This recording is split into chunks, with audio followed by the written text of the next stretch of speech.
Good evening, ladies and gentlemen, and I'm very pleased to say welcome back to T6 Motorsport and welcome back to the Super Touring Championship. We're 3 seasons in and we've crowned Lloyd Biddulph twice, Gasper Mack of course taking it about 5 months ago when we took to the Nürburgring in what was a scintillating finale to the third edition of this championship. And we're back for season number 4 with more prizes and of course more pride to go with it. My name is Zach Sweeney. Of course I'm going to be talking you through all of the racing action, not only this evening but for the entirety of the calendar. We'll get to that in just a second. Let's focus on where we are tonight because it's a historic track, not only in motorsport, but specifically here in the UK. It is, of course, Donington Park. Rounds 1 and 2 of the 4th season of this championship will take here. 3.14 kilometres in length and 2:25 minutes races to kickstart us into this season. We're towards the tail end of qualifying now, and we'll jump our way straight into the first of those 25-minute races before we then flip the top 5 on their head and go again for race number 2. What a circuit Donington is, of course, has hosted Formula 1 Grand Prix in the past, and of course recently the site of a lot of intrigue in the world of British motorsport. British touring cars, British F4, you name it, it comes here, and oh my words, do they deliver. I'm sure these guys for the T6 Msport Super Touring Championship are going to be no different. As you can see, Gregor Hujek was fighting towards the front with his teammate Gasper Mack, who eventually won the championship in Season 3 with our returning double champion of Lloyd Biddulph. Not too far behind in second. It's Vadisavljevic in third place. Going to have to get used to saying that name again. It's been a while with the tank himself. About a tenth and a half back before Pavel Mukonin, who the last couple of seasons has really been a driver that has shown so much potential and scored podiums, scored wins, and really been towards the sharp end. He rounds off row number 2, working our way down the order because nothing's changed amongst the top 4. It's going to be Pascal Jeanpuet from Shaw's Oyster at the front 3 rows, and you'll see that Unlimited Esports, not T6 as we'd usually see. We'll get to that in just a second as well. Stu Neal from Sebastian Ray, the front 4. I'd have Jorge Prieto, Rus Butcher in the top 10.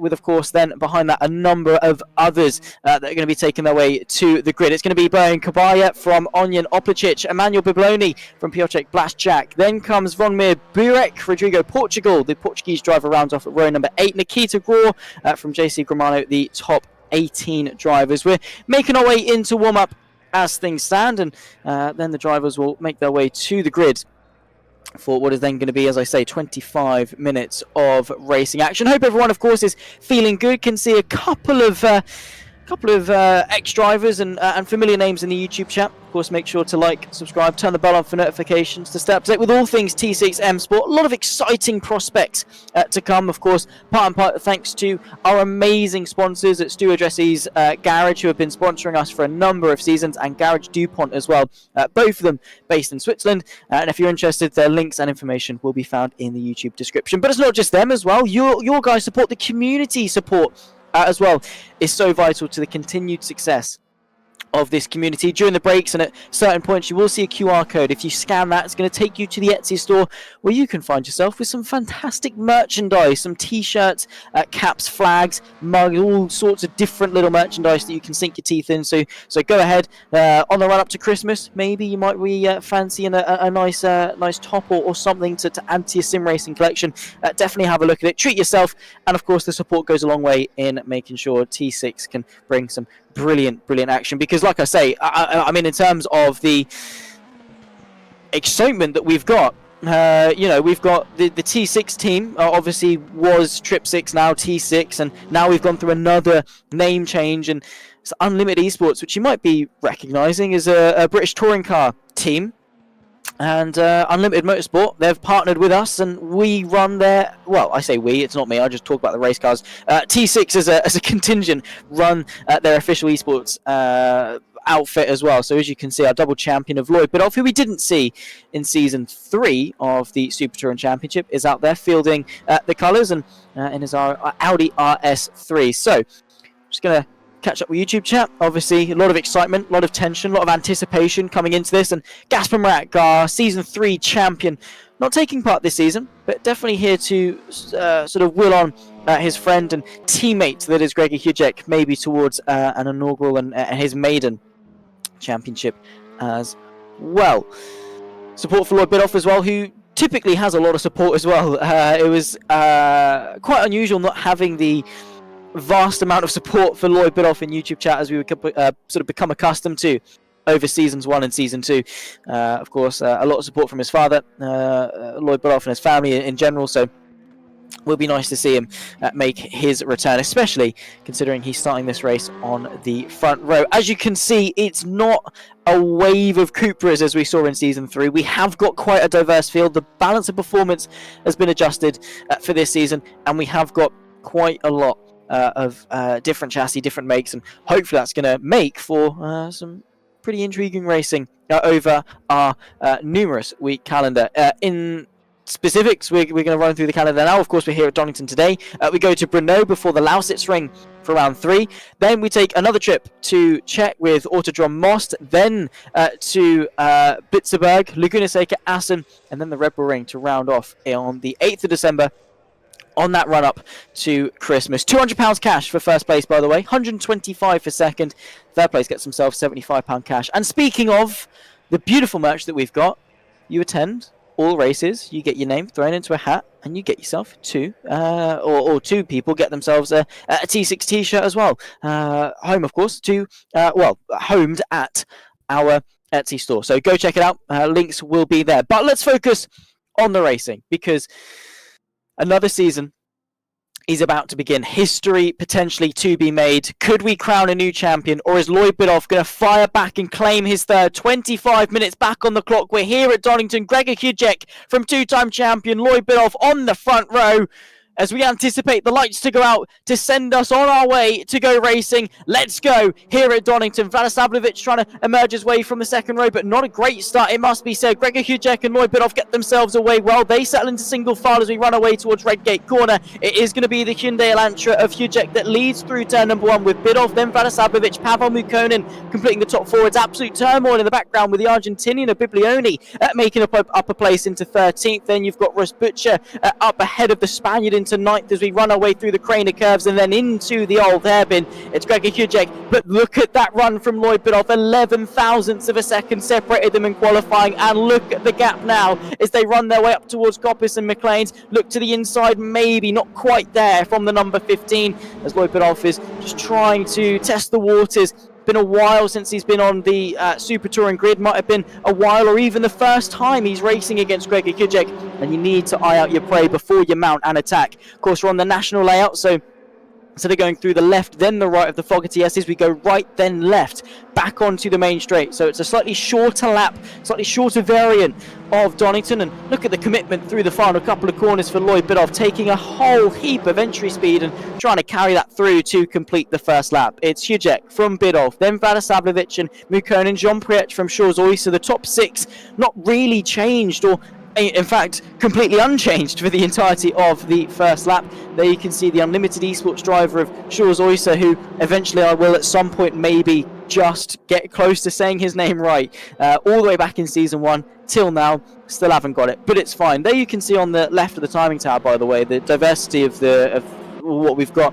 We'd like to see more Hondas. We are going to have more. At the moment it's just the one, but Hyundai, Cupra and Audi to complete the field. So 4 manufacturers to line up this field, and not bad going at all on an 18-car grid. 23 minutes left to go. There is Emmanuel Biblioni, 13th place for the Argentinian, who have as a country looking pretty good recently in the world of motorsport. Franco Colapinto making Formula 1 headlines really recently after replacing Logan Sargent, and I think the country with Biblioni are going to be looking for further top 10 finishes potentially if he's able to work his way forward in race number 1. Don't forget that the top 5 is the magic number if you want to start on pole position for race number 2.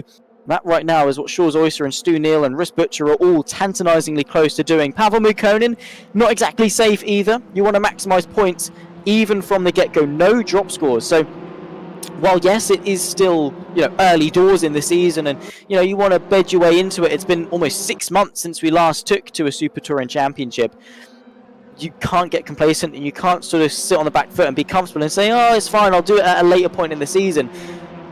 because there are no drop scores, there are no second chances. You need to hit the ground running. So maximising finishing position, I know it sounds obvious, is so important even this early on. And while yes, we've got a long season ahead of us of plenty of races, this is just rounds 1 and 2.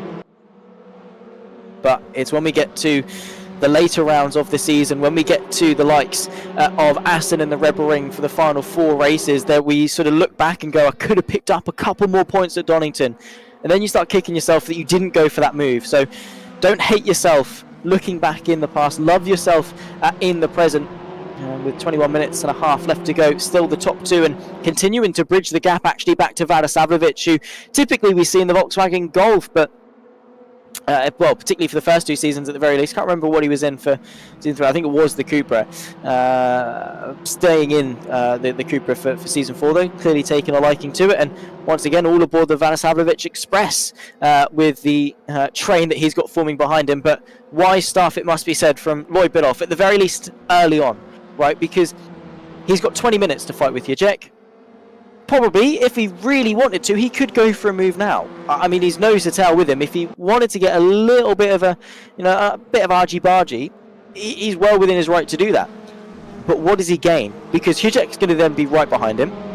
They're virtually inseparable in terms of pure pace.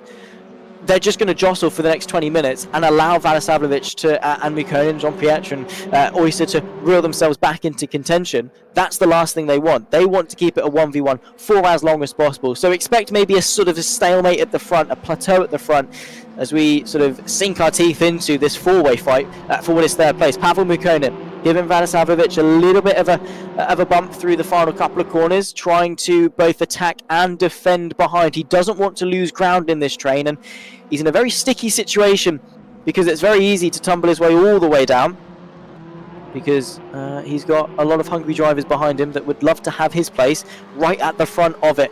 Of course, Pavel Mikonin wants to kickstart another season with a podium. Think back to his debut round at Monza. I can't remember if it was last season or the season before, but his debut round, he hit the ground running, got a podium, and definitely stapled himself as a front-running contender in this championship. And season 4 is no different. There is Pascal Jean-Pierre just trying to eye up the move, but nothing really coming as things stand. The Russian driver looking to the right-hand side, though, as they run up towards Coppice Corner. Still nothing materialising, though, and it is just all about exit speed. Again, they're all working with each other's slipstream, so that sort of cancels itself out, and it does become slightly harder to get some moves done. You've got to become crafty, especially at this stage in a race, because we're only 6 minutes in, right? It's still early doors, not only for the race but for the championship. And I know early I'm going to contradict myself a little bit here and say you should have gone for that move. You still need a lap or two just to sort of feed it into it. Where can you, when can't you go for those moves? And the risk versus the reward, 1 place versus potentially losing 2, 3, 4 for going in for a move in haste. Maybe it's not worth it, especially at this stage, because you get ahead, you've still got to stay ahead for another 18 minutes. You can just chill, relax, just do what you need to do for at least the next couple of minutes. Let the sort of the race come to you, because I don't really think that Hujek or Biddulph are being caught. I don't think Mikonin is particularly being held up by Vadisavljevic, which is something that some drivers might say, oh well, if I get in front of him I can go and catch. I don't think anyone is catching either Hujek or Biddulph unless they begin to battle.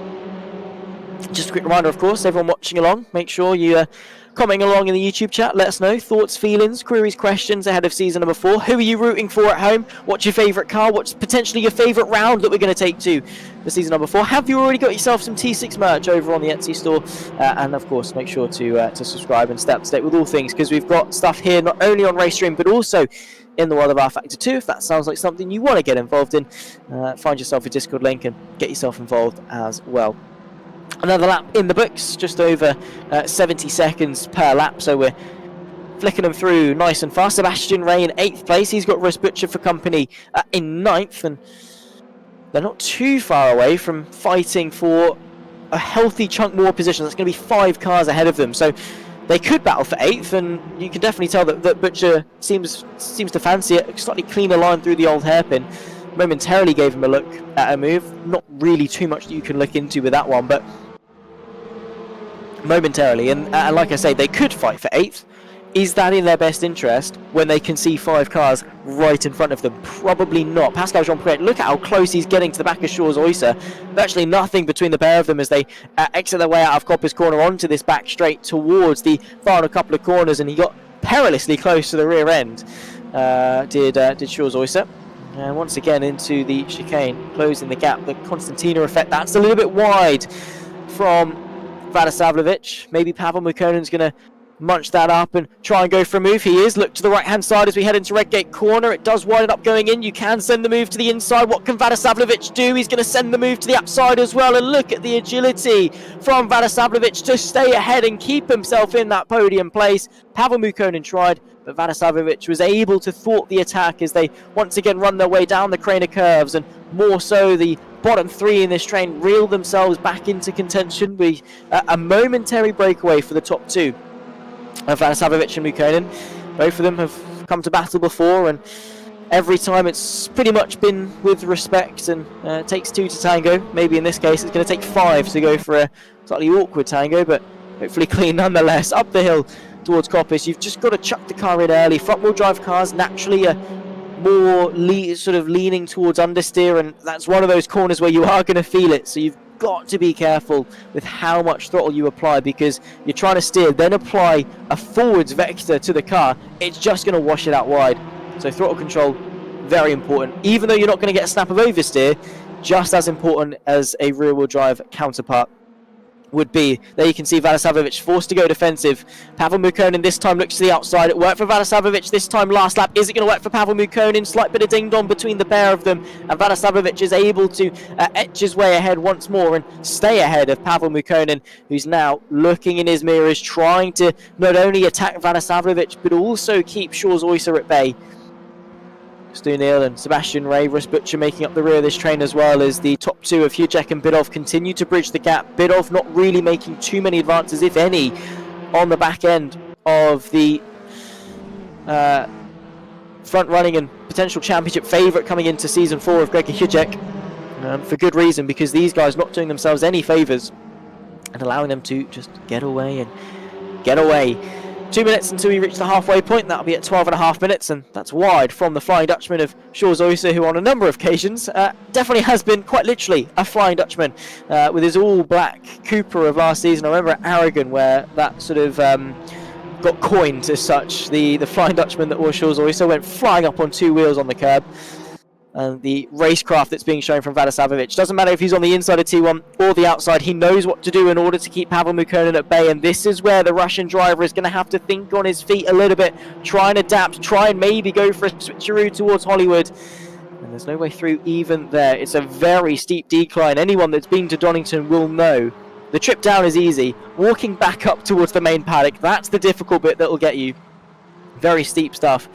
A lot of undulation here at Donington. Not really the sim able to do it justice. As good as Race Room is, don't get me wrong, especially with the new graphics sort of facelift that they had, the game looks absolutely fantastic, but no sim really does Donington Park justice, just in the sheer scale of some of the undulations that you see. It's a very hilly place in Derbyshire.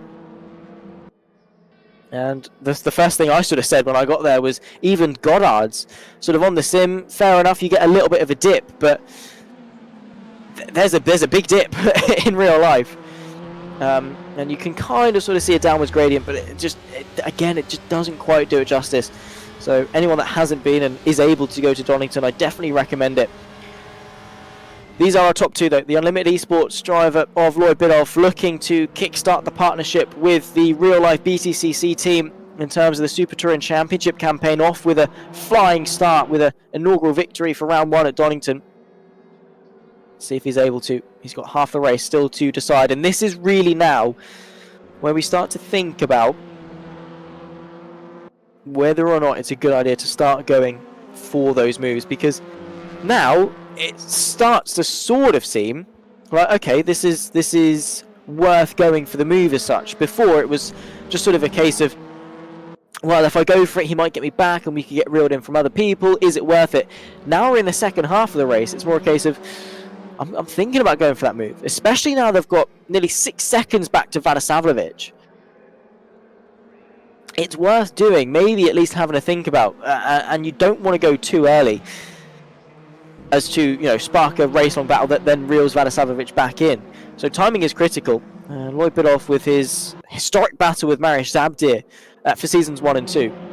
More so season 1, and to be fair, to an extent in season 2 as well, memory serving me kind of correctly. I don't know if it's upwards of 2 or 3 years that T6 have been doing this. It's been a long time nonetheless, and Pavel Mukkonen has been trying for a long time to find a way through for 3rd place. It's not going to happen on that occasion. He might have a good chance towards Hollywood. Vadisavljevic gives him the space as John Pietra and Oyster just look sat idle trying to find a way through. They're side by side down the crane of curves. Vadisavljevic stays ahead. He washes out wide. Can Pavel Mukkonen set anything up? And no, he can't, is the answer to that. And it's Vadisavljevic that stays ahead for now, and look at that train, nose to tail all the way back to Sebastian Ray in 9th place, and it's the fight for the podium. This, ladies and gentlemen, is what we can expect from T6 Motorsport and their Super Touring Championship. And we've got another 9 weeks worth of this racing action. I, for one, cannot wait. Hope you guys at home will be with me for the ride. Pavel Mukkonen, you can barely see them as they tuck up behind in formation, nose to tail, in the slipstream, trying to find a way through on each other. It's all about that exit. That's wide from Mukkonen. A slight bit of a mistake. Maybe just a bit too eager, trying to carry too much speed. And look at that squeeze. Goodness me, from Wrist Butcher, trying to keep Sebastian Ray at bay. They've got to be careful not to let the rest of the train get away, but he wants to keep his position. Better yet, he shouldn't be focusing backwards. He needs to be focusing forwards. The opportunities are lined up there, ready to go. But it is difficult to tee up a move, and what is such a tightly packed train, as backwards as it might seem, it might just be a case of, well, you're all so close together, why aren't we seeing more moves? But it's easier said than done. You know, one small mistake and you send yourself as a bowling ball into the pins that are your rivals, and you don't want to do that. And even then, you don't want to just make that slight little discrepancy that costs you even more places in the train, i.e. say Jean-Pierre on Mukkonen or Oyster on Jean-Pierre. It's just not going to do you any favours. So decision making, timing, racecraft, such crucial skills, especially in touring car championships. A lot of Rob Huffs out there on track. There you can see Onion Opalic. Opalic, I should say, sorry, inserting syllables for some reason, I don't know. With Rob Huff, you've also then got the likes of Vadisavljevic and Mukkonen, both of them fielding Rob Huff as well, who I believe got top 10 in British Touring Cars this season.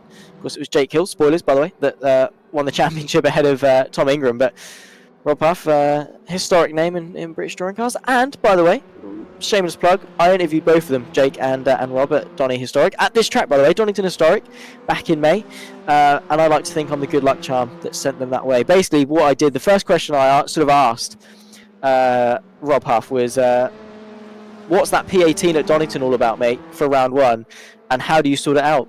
And since then he's not looked back, and he's done a decent job. I'm gonna credit myself for that. Obviously that's not the case, but I can live in the delusion that maybe it was. Reading in YouTube chat, of course, the quality of Donington, and I have to say I completely agree with Stu Bartley in the chat. Of course, keep them coming, your thoughts and everything, and absolutely, once every 2 years, it is fantastic. Infields from Entry of Hollywood, absolutely from McLean's. You've got that whole strip. The infield as well, as you go sort of under the bridge into the infield, you can go see the Crane of Curves, a good spot there as well, and a good vantage point for quite a lot of the track. Also a great point for sort of car clubs and things. If you go for an event there, they've also got some nice car clubs. There was quite a JDM market of people, so sort of your Skylines and things, S2000s, Mazda MX-5s and stuff that were taken to that when I was there, and always looks very good. So too does this battle. Pavel Mukkonen, slight mistake through the Crane of Curves, giving Vadisavljevic a slight bit of a run, and another mistake through the old hairpin, so it's just compounding for the Russian driver, and this is going to see Pascal Jean-Pierre. I think he's going to give him a little bit of a nudge actually, just to say, nah, not worth it for me, I don't want 4th place, I want a podium. You're going to help me get there, mate. Of course, there is 7.5 minutes still to go. It's going to translate into around about 6 or so laps. All depends, of course, as to when Hujek and Biddulph make their way into pit lane. Sebastian Ray in 9th place, losing out, or trying to attack, sorry, I should say, Rust Butcher. They haven't swapped places in a while. And then, of course, you've got Prieto to round off the top 10. And at the moment, actually, by the way, just thinking about it, I know I brought it up at the start of the race, but even more so now, that fight for the top 5, because right now, the gap is, I think that's going to be Prieto versus Kabaya fighting for the top 10 places. It's not going to be a reverse grid pole position as to what I was trying to allude to, but it is going to be a couple of extra points going their way. In fact, it will be a singular point that's going to be going their way, and that could be a single point that separates you from winning prizes and maybe not at the end of the season, so every point counts. But as I was saying about the reverse grid pole, right now only 0.2 of a second separate Pascal Jean-Priech from Jules Oisser. 0.2. And yet it's going to be 5 grid slots when we come to race 2, because the top 5 will be reversed, so Hujek will start 5th, Bidoff 4th, etc. With, at the moment, Petra starting from P1. Jules Oisser will start 6th. That's maybe going to blow some smoke up his backside to sort of say, come on mate, get a move on. Even to the likes of Stu Nil or Rust Butcher, who could be eyeing up a potential look inside the top 5 for race 1. It's going to pay dividends in race 2 as well, giving you a better starting position. Just to visualise that gap, by the way, these guys only just starting their next lap, with Hujek and Bidov making their way, good progress towards Hollywood. There's the move to the outside though, once again from Pavel Mukonin, bit of contact from front right to rear left, and once again Mukonin has to tuck back in. And at what point is he starting to think, what can I try differently? The definition of insanity is trying the same thing over and over again and expecting a different result. It's not the first time we've seen drivers go side by side through the Kano curves, but Jorge Prieto wanting his top 10 space back from Kabaya, but no way through there. In fact, I think he's actually going to learn through, unless that's an abysmal launch out of the old hairpin. Through goes the Spaniard and up once again into the top 10.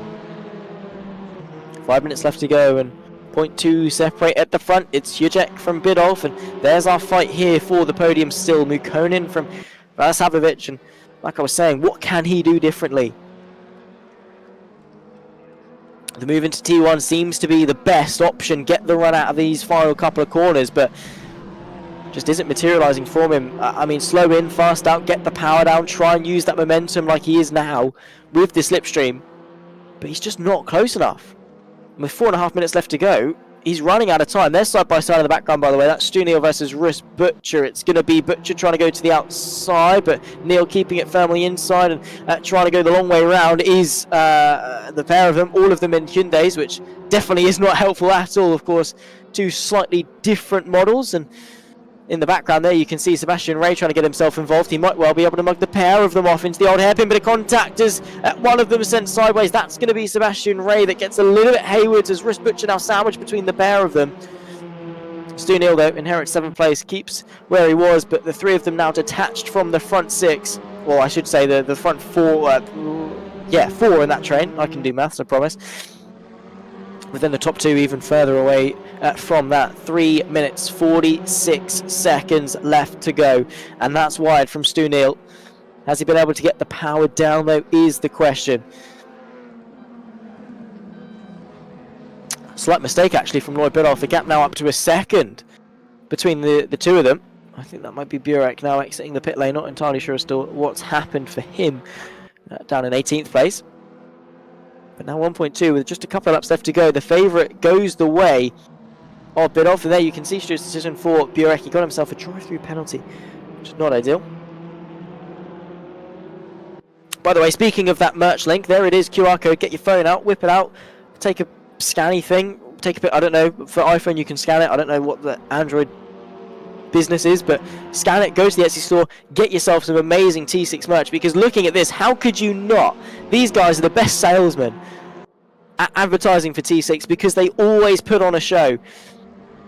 2 minutes 46 seconds left to go. It's going to be, well, 3 laps at the line actually if they're quick about it. In fact, actually I don't think so. I don't think we're quite going to get that. I think it is going to be 2 at the line maybe. We'll see, because it's not 0 then plus 1. It is as soon as that time ticks 0, then the checker flag waves. Pavel Mukonin giving Valasavovic a little bit of a push. That's going to put him on the back foot, in fact, because it slows him down. Gives Valasavovic a push. And then Jean-Pierre behind is like, well, you know what? I fancy a look to maybe promote myself into 4th place. 2:10 as these guys cross the line.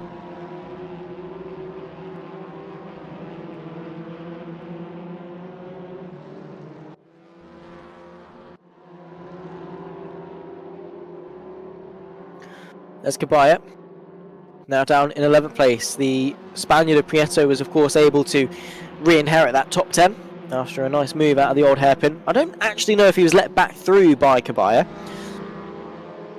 as Blackjack, I think, is running his way with a couple of issues, maybe drive-throughs or something along those lines. Down in 16th place, 2 seconds off the back of Graw. There's Rus Butcher. A minute and a half left to go for race number 1 before we get to do it all over again, by the way, for race 2. So don't go anywhere in the interval. Well, go somewhere, get a cup of tea, get some popcorn, settle down, and enjoy the second race of round 1, event 1, I suppose. Rounds 1 and 2, event 1 here at Donington Park. Our first venue, however you want to put it, semantics and stuff. But what a cracker it's been, especially at the start. It was absolute fireworks, especially with Pavel Mukonin trying to fight his way with Vadisavljevic. And to be fair, that's still holding true. But the fight at the front, Gregor Hudek now 2 seconds clear of Lloyd Biddulph. A monstrous gap. And unless Hudek makes a mistake, there's very little that Lloyd Biddulph can do this late into a race. So all eyes are going to be turning to that reverse grid race in a few moments' time, where of course it will be Biddulph ahead, and in fact a row ahead on the second row as opposed to the third. But there they are, Pavel Mukonin, Vadisavljevic. 20 seconds on the clock. Is this the final lap? I think they're going to get one more if we're lucky. They're 10 seconds ahead, so where are our top 2? They're now going through the final couple of corners. We are going to get one more then. And that's the gap. There were nose to tail for the majority of the race. I think they are going to get one more. It's very close. In fact, I think Gregor Hudek is celebrating. The time is only just ticked 0. Is that the first victory of the season, or do we have one more? They're going to carry on nonetheless, and it's a flash of the headlights, so I assume they think it's race done.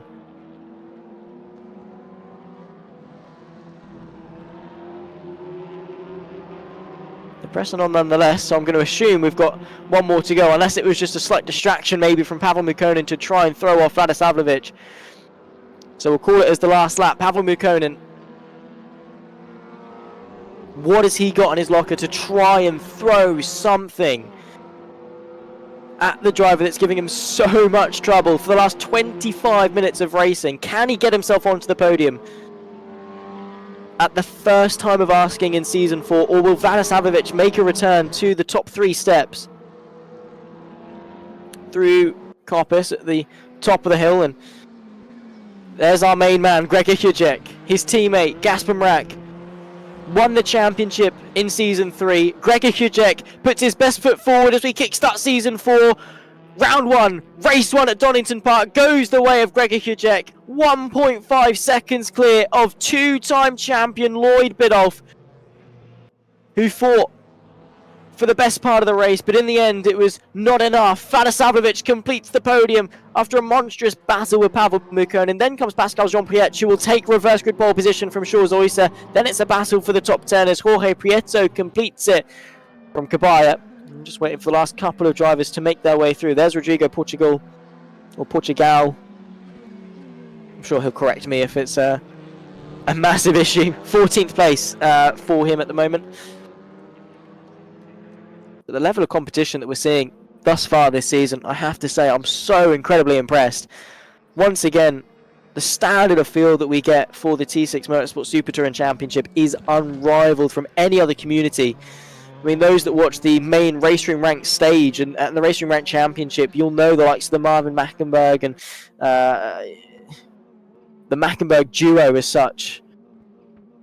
Marvin and Sven, they're not here today, but they will be for next week. That's the quality that we've got. It's Gregor Hudek from Lloyd Biddulph, top 2, with Vadisavljevic holding on to a podium place. Pavel Mukonin, Pascal Jean-Pierre, the top 5, they're going to get flipped on their head for race number 2. Jules Oyser from Rus Butcher, Stu Neal, Sebastian Ray and Prieto, the top 10. There comes Cabaya, Oplicic, Biblioni, Portugal.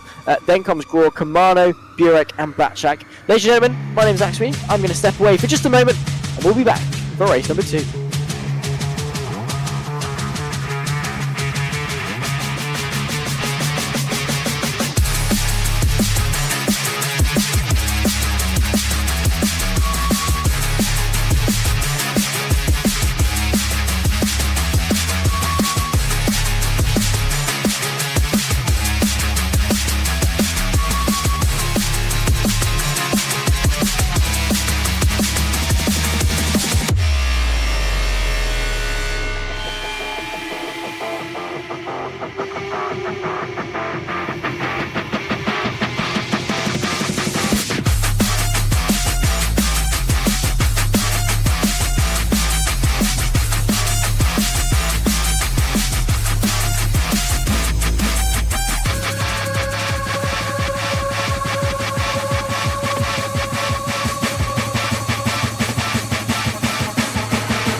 Welcome back then as we get set to kickstart race number 2 of round number 1 of the T6 Super Touring Championship number 4.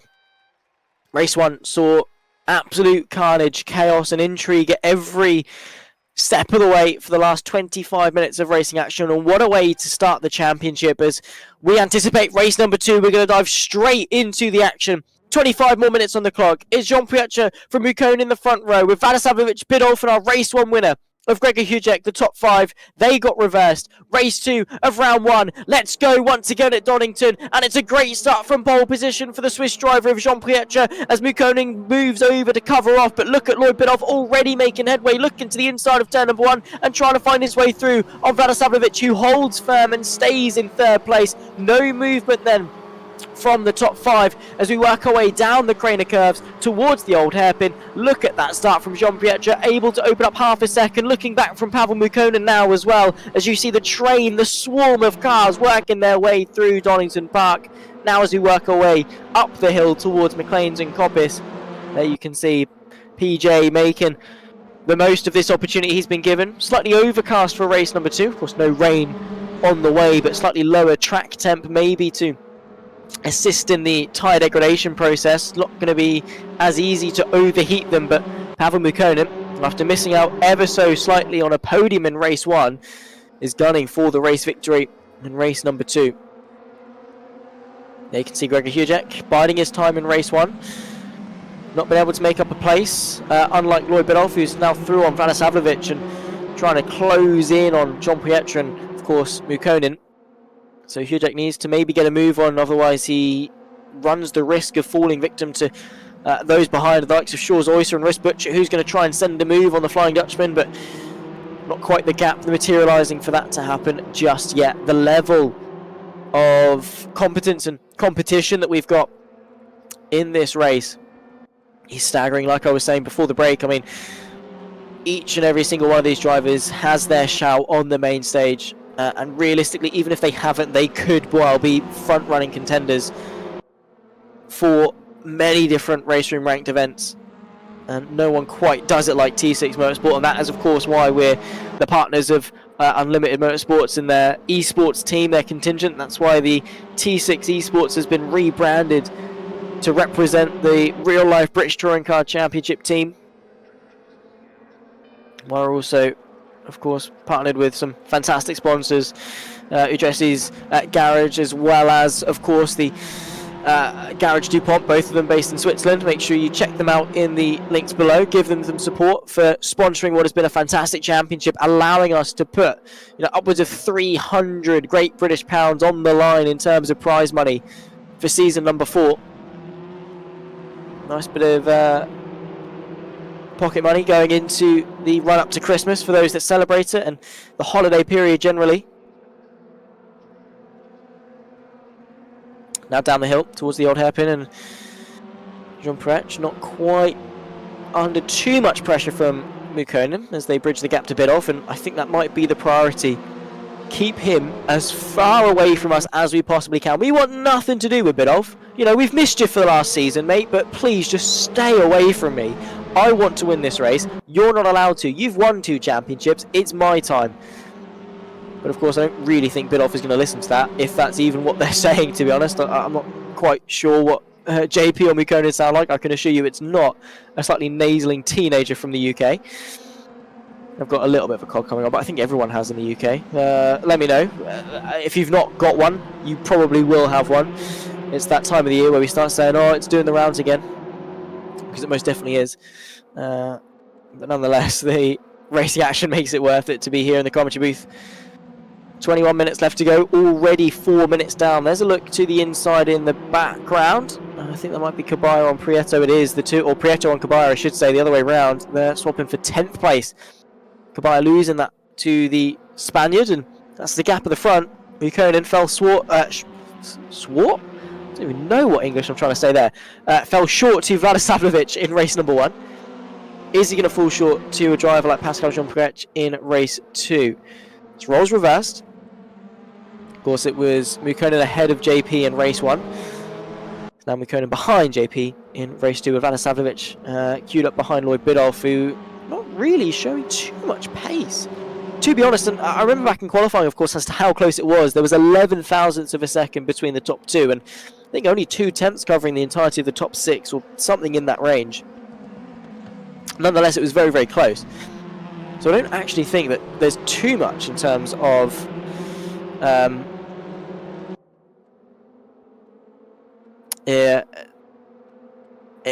raw pace separating them. And did I call him PJ? I meant JP. I've just been corrected by Rich Rotherall. It's that's slightly embarrassing. It's fine.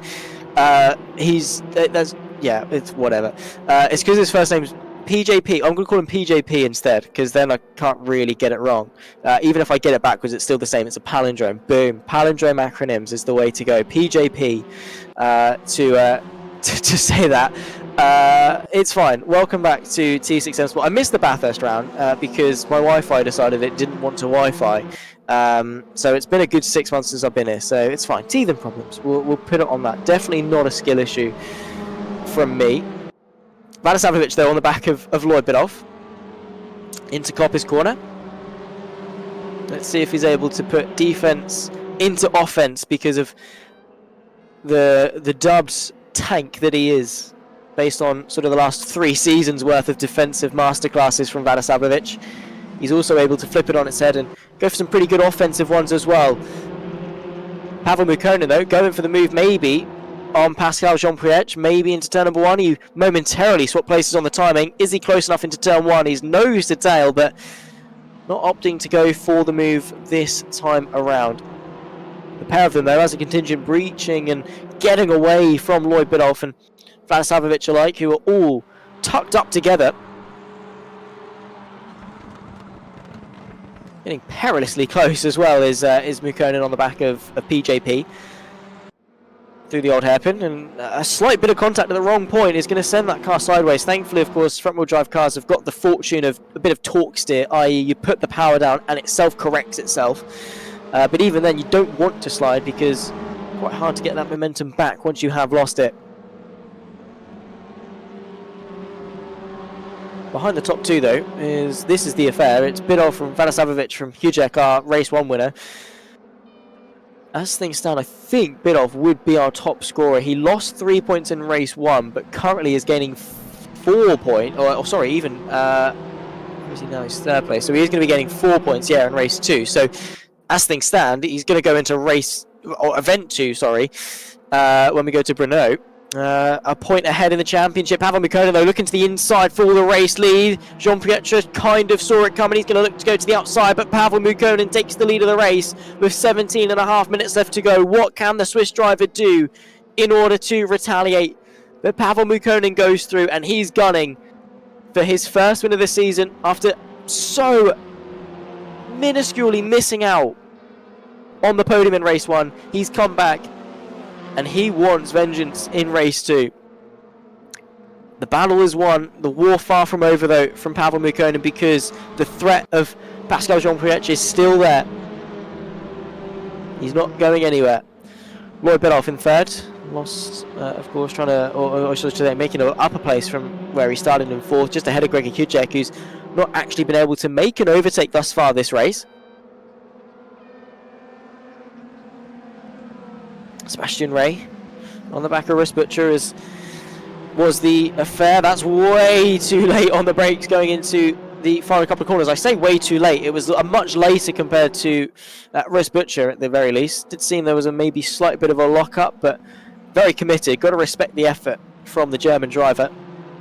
The top 4 now within a second thanks to that move from Mukkonen, allowing the likes of Biddulph and Vladislav to close in. So we're not going to have a repeat of race 1 where the top 2 break away, at least for the foreseeable future, because Lloyd Biddulph, he's here, he's on the scene, and he's gunning for that race victory, especially when arguably, at the very least, from what we can see now, Gregor Hujek, his main championship rival, is in 5th. I know it's round 1 and 2. I know it's a long season, but these are the times that you look back in hindsight and thank yourself that you go for those moves. What can Lloyd Biddulph do as he's on the back of Pascal Jean-Pierre? 15 minutes, 46 seconds left to go. Still plenty of time to get these moves done, mind you.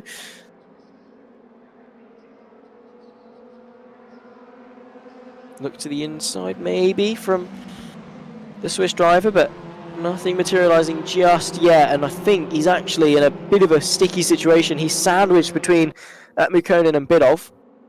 He's looking sort of forwards to attack, backwards to defend, and Biddulph is not going to be relenting any pressure. There's the move actually behind. Gregor Hujek trying to find the space on Vladislav. It's the Hyundai on the inside of the Cupra.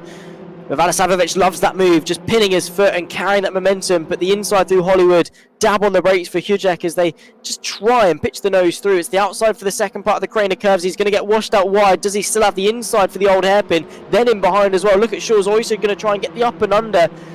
No way through, though, for him, as the 3 of them stay as they are. Gregor Hujek, though, is under threat from losing a position as they run up the hill towards McLean's. Very nearly a look from Shaw's Oyster there to clinch 5th place away, and that would be the last thing that Hujek wants from race number 1.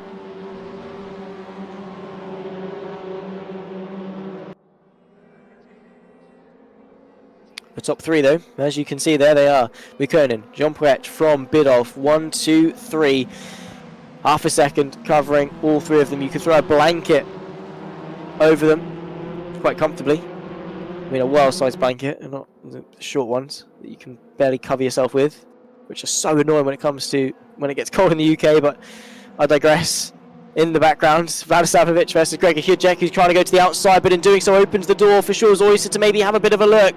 The Flying Dutchman tries to attack one of the championship favourites into turn 2 at Hollywood, And the outside prevails for Hyundai as he's able to duck back into line with Vladisavljevic, but the defensive masterclass is opening doors for other drivers in this train. Hyundai unable to crack the defence of Vladisavljevic, and in doing so is showing his own weakness in that fight with Schwarz-Oyser.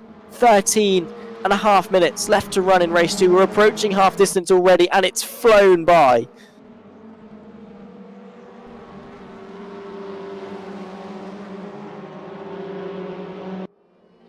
Lloyd Bidoff, look at that, tucked up behind. You can barely see him behind the Hyundai of Pascal Jean-Priech. Nothing quite into the final couple of corners. We've not really seen any overtakes going into that sequence. As once again, look at the commitment from Schwarz-Oyser. I don't know whether or not the shorter wheelbase of that Hyundai maybe a little bit better in terms of just chucking the car through, or maybe the slight difference in characteristics allowing him to carry that speed. Maybe slightly late on the brakes into red gate, but the nose gets slammed, and look out, Rus Butcher looking to carve his way into the three-way fight that we've got, make it 4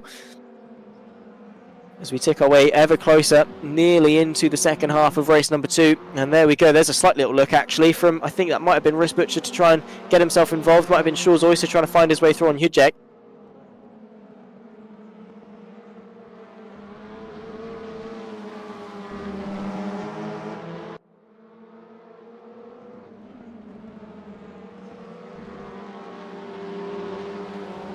Out through McLean's and Koppis, of course, at the top of the hill.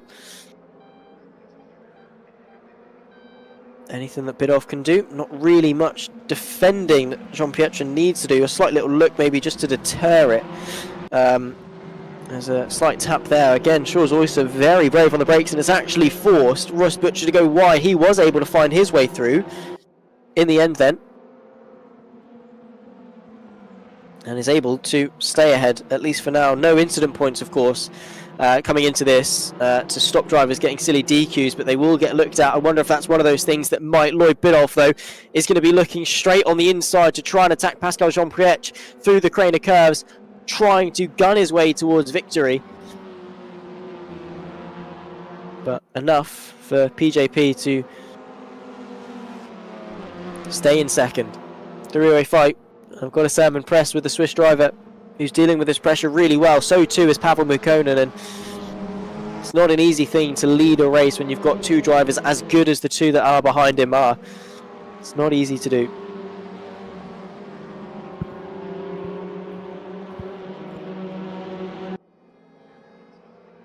There, of course, is Gregor Hijek, who has got sight of his championship rival, but not close enough to be taking any sort of championship points off of him. There's Schwarz-Oyser, still on the back of Rus Butcher as the pair of them drop off Hijek and Vladisavljevic,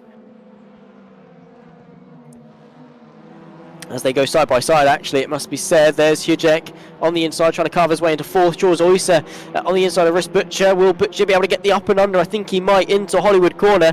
The two of them going to do battle down the hill through the famous crane of curves. Who's going to be the one to come out on top? It's Schwarz-Oyser that has the inside for the first left. Then it's going to flip the other way. Rus Butcher going to have the inside for the old hairpin. But look at that momentum and look at that bravery from the Flying Dutchman, who saws his way around the outside and opens the door maybe for Stu Neal to have a look up the hill towards McLean's. Does the 40 think about the move? Lloyd Bidoff thinking about the move on PJP as well, with 10 minutes left to go. An absolute cracker being brought to us here for the season opener of T6 Motorsport Super Touring Championship, Season 4, of course. And I know I'm already losing my voice, but I remember the inaugural round at Silverstone, the first ever time these guys took to the track. Oh, I was out of action for 2 weeks after that in terms of my voice. It killed me, but it was so worth it. And look at Lloyd Bidoff thinking it's worth it to send the move to the inside of Redgate. He's caught Pascal Jean-Pierre off guard, and our two-time champion moves up in a second place with 9 minutes to go. Now he's got sight of Pavel Mukkonen. Can he get after him? And can he seal victory for the first time in nearly a year? Lloyd Bidoff is taken to the top step of a Super Touring Championship race. But here at Donington, he might well be able to re-etch himself into the history books and once again ignite a historic championship charge for what has been such a talented driver here on the platform of Race Room. But of course, he's got to get past Pavel Mukkonen, and based on the motivation that the Russian driver has showcased this evening, I don't think he's going to make it too easy for him.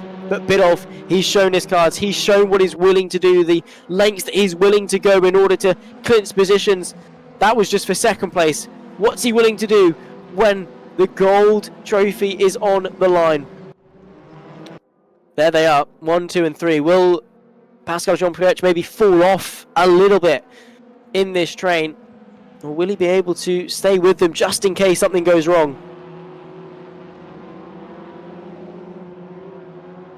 Of course, that fight with Gregor Hujek, Velisavljevic. Hujek, even though he was able to get through eventually, he is still able to stay with him as Velisavljevic, which is quite impressive and could open the door for a counter-attack at some point. There is Lloyd Bidulph, though. Nose to tail, searching for the gap. I don't think Mukkonen is going to give him one. Lloyd Bidulph going to have to get creative here.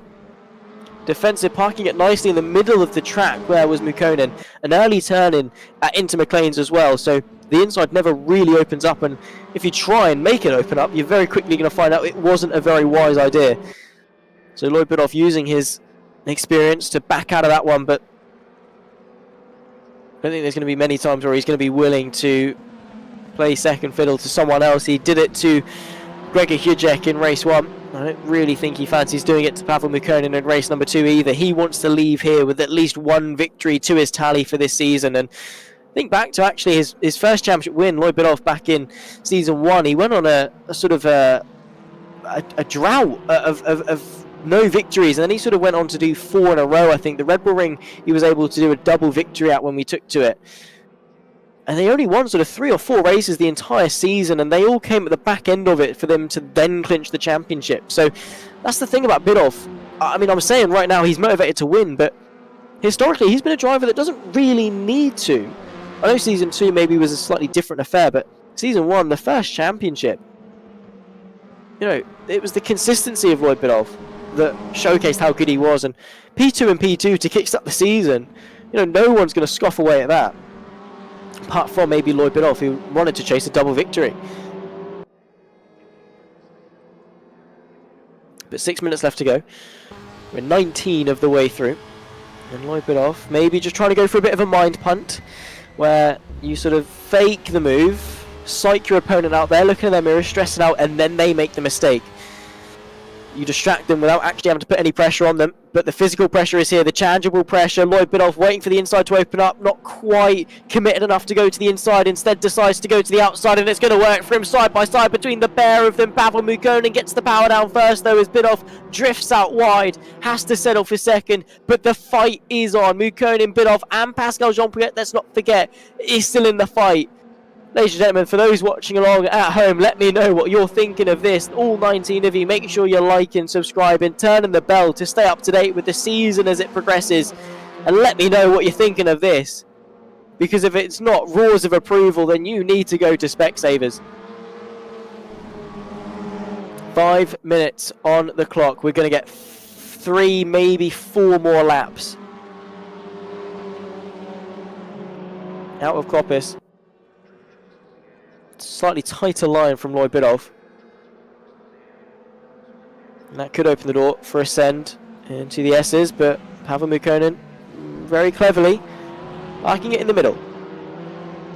Gets the exit that he needs. Is it going to be enough? He's straight on the defense. Is he going to open the inside though? Not to the white line, but enough. And here comes Bidulph to the outside once again of Redgate Corner. He's not significantly alongside, and very nicely done there from Pavel Mukkonen, and very nicely done actually from the Swiss driver of PJP to sort of swing it wide just in case they both run off and he can get back underneath the pair of them. He's playing this race really well.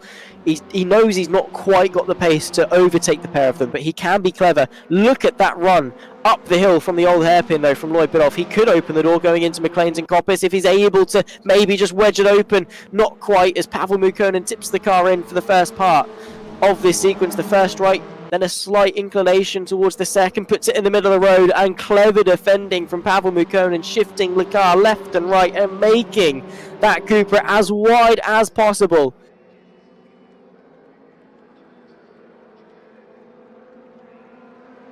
Tension is the word for this race. Both of them suspended in tension. I'm sure the palms are sweaty. Everything maybe just getting ever so slightly shaky as we near the end of the race, where it all boils down to Lloyd Biddulph looks to the outside once again. Mukkonen giving about a car's width in between the pair of them that he could have used to open up the corner, but no foul in the end because Biddulph was able to, or unable to seal the move. And once again, Pascal Jean-Pietro closes in. Look at Gregor Hudek as well. That gap worryingly close now if you're Lloyd Biddulph.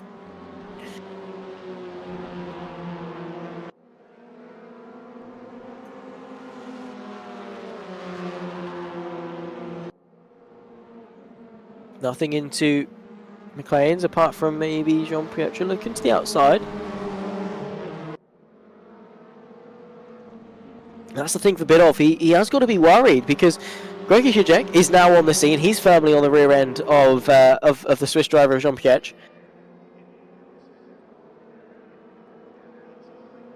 And also, Jean-Pietro himself is a threat, and Biddulph wants to try to attack Pavel Mukkonen. I think we're going to get 3 laps just at the line. No, I think we're going to get, this is going to be the penultimate lap coming up now.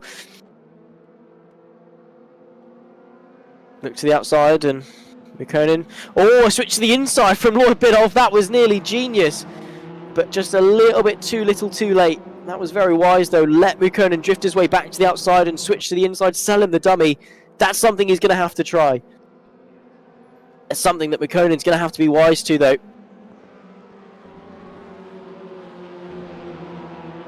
But a run at the odd hairpin actually seems the advantage goes the way of Jean-Pietro and even actually Gregor Hudek.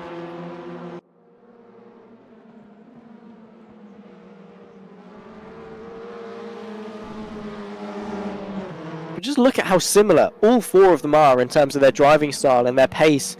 Nothing really separates them. And that is both a great thing, but also actually a hindrance because there's no differential. There's no spot where Lloyd Biddulph is clearly quicker than Mukkonen and vice versa as well. Means that it's so much more difficult for him to get a run. I mean, naturally being behind you, maybe get a slightly better run out of that final corner to pose a threat into turn number 1. But onto the final lap of the race. This is what it boils down to. Will Lloyd Biddulph be able to seal victory for the first time in over a year? Will Pavel Mukkonen be able to gun it and get the maiden victory of the season? It all comes down to this. Will Gregor Hudek be able to get himself onto a podium and go for the double to match the points in terms of the championship with Lloyd Biddulph in their particular championship battle that we could well see materialise, or maybe open the door for other people? Mukkonen, Jean-Pietro, Valasavljevic could be a shout as well. So many drivers have the opportunity as the narrative of this season unfolds. But right here, right now, Pavel Mukkonen searching for redemption after just missing short of the podium in race number 1. He's got a handful of corners left to go. I don't think there's anything that Lloyd Biddulph can do. It's going to be cutting it close to the line. I think this will well be our final lap. 15 seconds on the clock. It's got to be now for Biddulph if he wants any chance of going for the top step. There's Gregor Hudek looking for the move on Jean-Pietro as well. 5 seconds on the clock, the final corner. It's going to be Pavel Mukkonen who takes the checkered flag for race number 2 of event 1 here at Donington Park. Pavel Mukkonen, take a bow. A masterclass of defence from our double champion of Lloyd Biddulph. What a way to start the season. Pascal Jean-Pietro completes the podium from Gregor Hudek, Nenad Valasavljevic and Shores Oyster the top 6. Then comes Russ Butcher, Stu Neal from Sebastian Ray, separated by virtually nothing in the fight for 8th and 9th place. Kabaya completes the race in 10th place. Then we go to Prieto, Opalic, then Biblioni we're seeing now across the line.